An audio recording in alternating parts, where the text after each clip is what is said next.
time for another drawing video.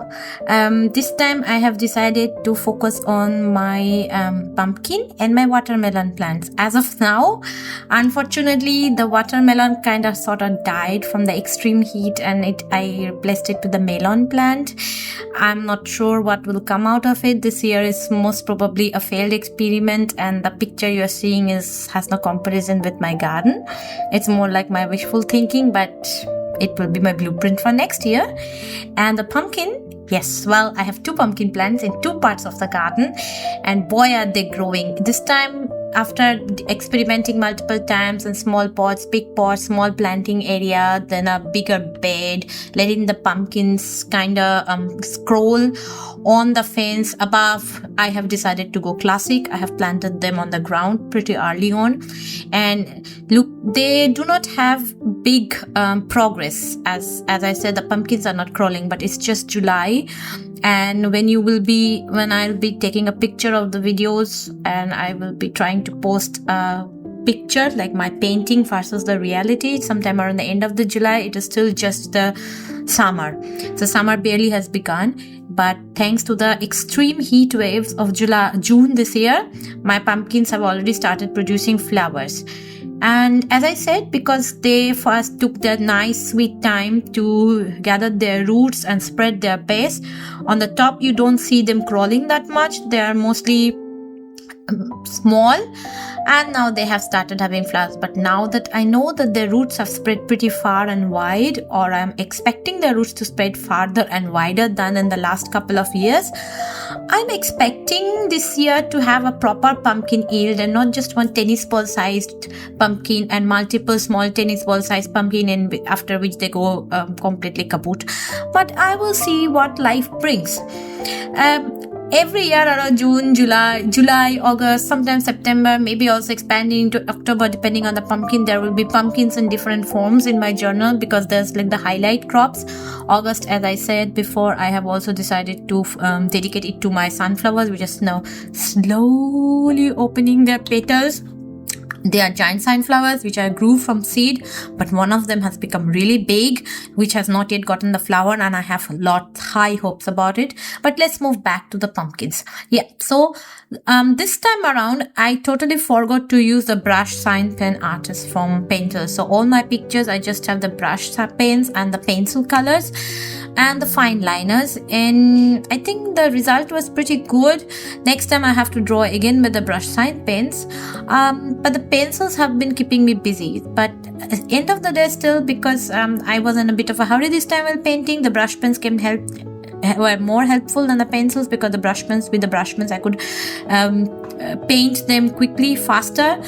And I think year by year my drawing skills are getting better. I really have to try shading. So this is how one patch of my garden should have looked if my watermelon plant was alive and was producing. But I think it still gives my journal a very fresh vibe.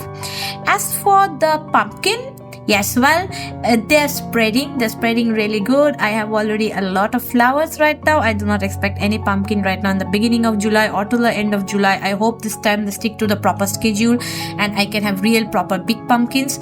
So, but I can always appreciate the flowers, and we fry pumpkin flowers and eat them in India. We make like pakora with pumpkin flowers, and they're very famous in Bengal also with the pumpkin where I come from West Bengal, Calcutta. Where you can fry pumpkin leaves, and you can also fry pumpkin leaves and flowers together and make like small like paper leaf folded pumpkin delicacy. It's just too delicious, and I just have to make sure that I leave some of the flowers to actually bear fruit. But I think we are on a good way with the pumpkin flowers. Other than that, July journaling has been a good experience. I was not feeling much productive in June, so I had kept it very simple. But in July, I have drawn a lot of better quality pictures of my garden. There is one sketch of a goldfish which I did not finish because I was not sure what the fish will be. So the sketch will still be there. I probably will not finish. Maybe I will move it back to August now that my small pond has cleared all the water. And it has and the fishes have grown really big, and you can see them anytime you go look at the pond, thanks to the summer and thanks to the clear water. And I'm feeling more inclined to draw the fishes because I can see them and I know they're doing good. That's all about my garden update. What about the journaling update?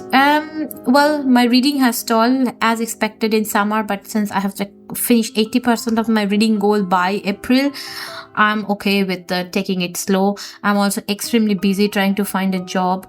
Real life has caught up really brutally with me, so I have to see how my job search goes, and I expect the drawing and the coloring does give me a respite from all the stress that is going on, and otherwise I don't know how I would have kept sane in this insane job market. That's thing. And I may be holding again a seminar with VHS this year, which means I am back as a docent in our local VHS, which is a good thing.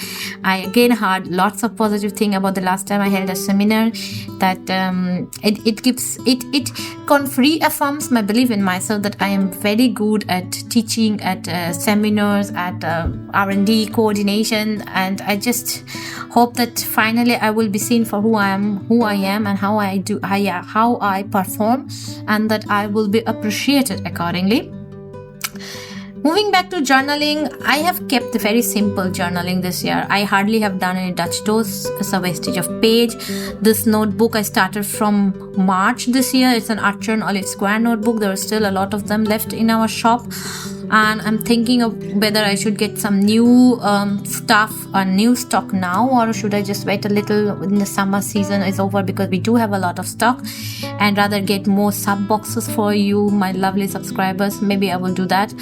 In the meantime, I have been using this 8x8 journal really well. It gives me space to write while giving me space to also kind of do big long form pictures, and it's not a big B5 notebook, so it's visually very interesting. And let's see, I am looking forward to fill up the pages of the July. June was also almost full, and then August will come. August I'm on holiday for 3 weeks, which means I will get to do a lot of hobbies, and I'm looking forward to that. And that's all said, I will be signing off from painting my pumpkin and my watermelon, and see you in a real pumpkin patch soon. Till then, happy journaling, my Dance of Chaos family. I hope you're doing good.